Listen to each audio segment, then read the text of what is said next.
The red gin from the golden lamp.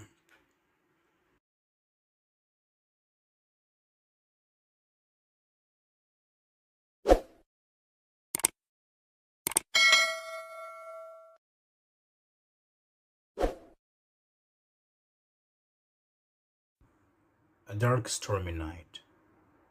The sky pure, dull, and grey without any beam of rays from the sun. The weather had stayed like that for around 3 months in Tiree, Scotland. On that afternoon, the presence of thunder flashed through the sky a number of times, usually accompanied by strong winds and heavy rain. Scottish only experiences maritime climate with cool summers and mild winter. The current weathers are though it is already May now, Greg muttered to himself. Rizzo was making a cup of coffee for himself in their house, whereas his son was frozen at a spot in the garden, looking over the dying crops, which was due to the stormy weather. All of a sudden, something caught Greg's eyes, something gleaming through the mist and rain around the withered crops. It was like a gold coin standing out amongst a bunch of bronze ones. Oh heavens, what on earth is that? Greg approached the object close enough for him to see what it was. To him, it looked like a magical item, an Arabic lamp to be specific, a golden, shiny and well-polished lamp. He had a second thought and believed it was just an ordinary teapot which his father used for his coffee break. Greg, soaked and cold to the bone, brought the lamp into the kitchen and placed it on the dining table. Unaware of the new teapot, Reese stood up from his armchair and was preparing to make another cup of coffee by filling it. Nothing tastes better than a fine brew cup of coffee. He always had his habit of filling coffee in a new teapot once he had finished his hot drink. As a result, Greg's dad had a massive collection of them displayed in his kitchen cupboard. He mistook the lamp that his son had fished from their garden for one of his teapots, and it was the nearest to him. When he was about to open the lid of the golden lamp, a bright, loud, defeating thunder flashed at the dull sky, lighting up the upper atmosphere, thus distracting Greaves away from preparing his coffee. Everything seemed to be fine later on, but the next minute, when he returned around to continue what he was doing, he immediately came face to face with a 2 foot tall, smokeless flame. The first impression which Reese had when he first saw the mythical creature from Arab folklore was tiny indeed. Oh, tiny, which he mouthed quietly to himself. His father had always been really quick when it came to making himself a hot drink like that.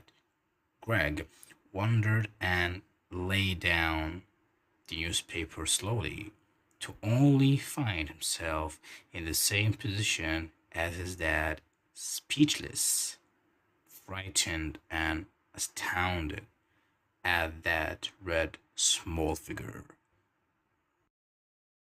Both of them were looking at it, that mythical creature which had just burst out from the Arabic looking lamp, crossing its legs and arms as if it was waiting for something impatiently.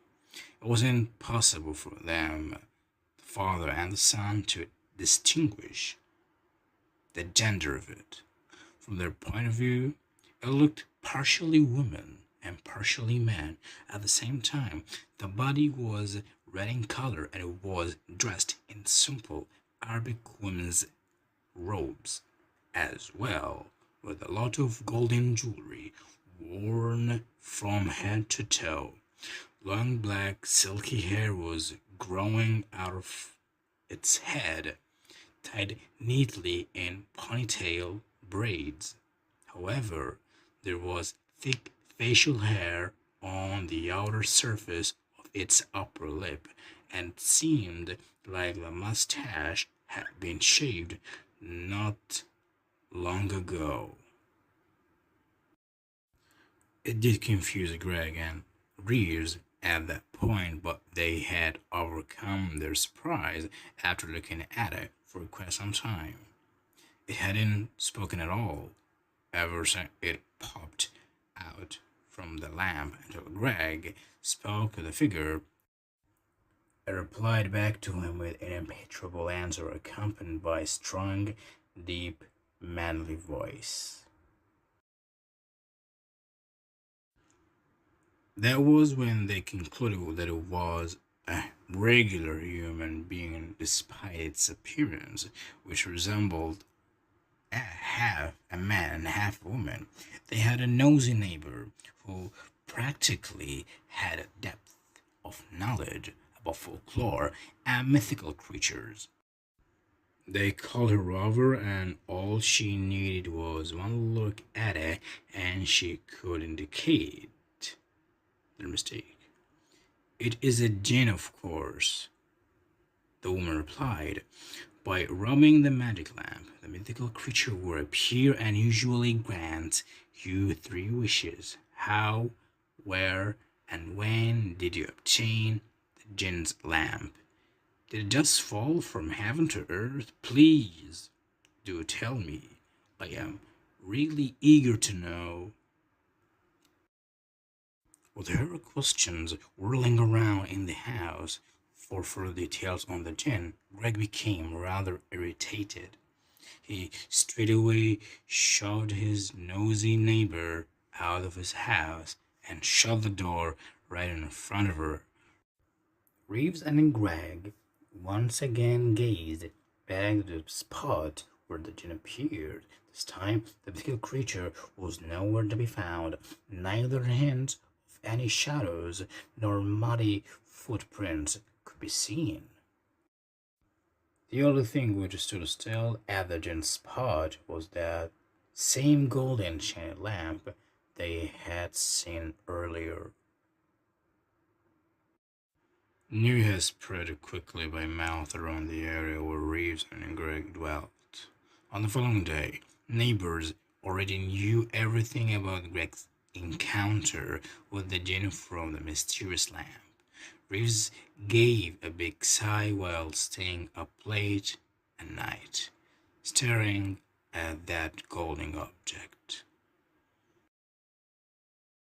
He was wondering when the jinn would appear again right before his and his son's eyes. His mind flashed back to the day before when the nosy woman who didn't seem to know when to mind her own business came. She did give him a piece of advice on how to summon it, though. Reeves thought hard, really hard, as if his mind was drafting away and gradually turning into a piece of blank white paper. Greg's dad, unfortunately, gave up. He went to polish the golden lamp instead, although it was already shiny looking. He gave a few rubs. Again, the surface of the lamp and the spout of it began to cover in the junk of red smoke that later dissipated into the air. Alas, Reeves had discovered the secret of summoning it out. He chuckled darkly and was proud of himself. Master, your wish is my command. Nevertheless, beware.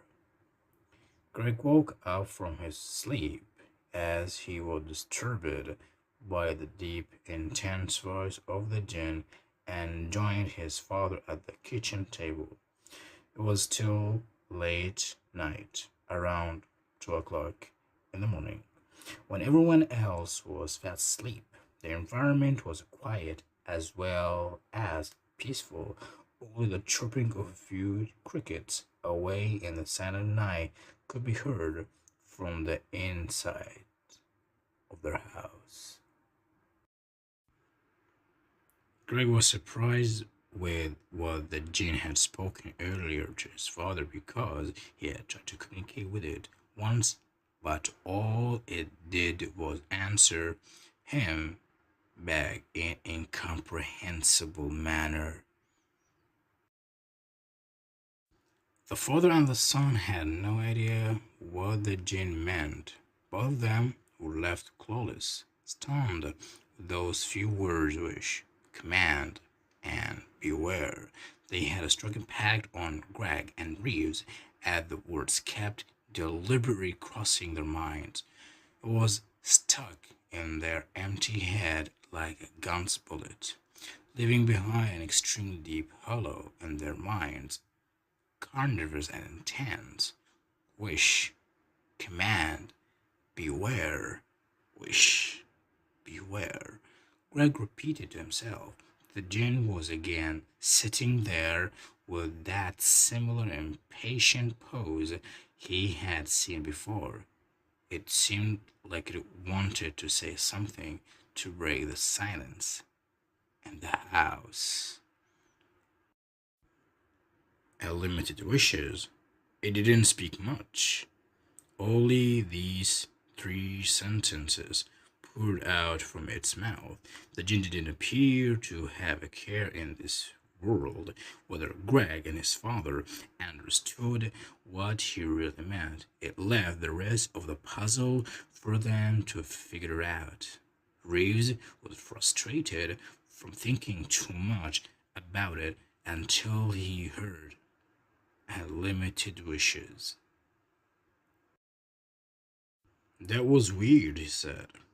Our neighbor said the usual jinn only grants three wishes for the person who awakens it, whereas this jinn grants unlimited wishes.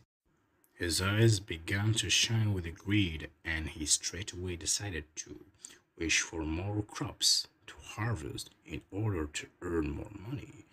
With a snap of the jinn's finger, the surroundings of the house at once began to shine really bright. It was beaming and gleaming for a few seconds, similar to the sun's rays that used to fall on the ground of Scarnish. Greg's father went out to examine the result of his crops after the wish was fulfilled.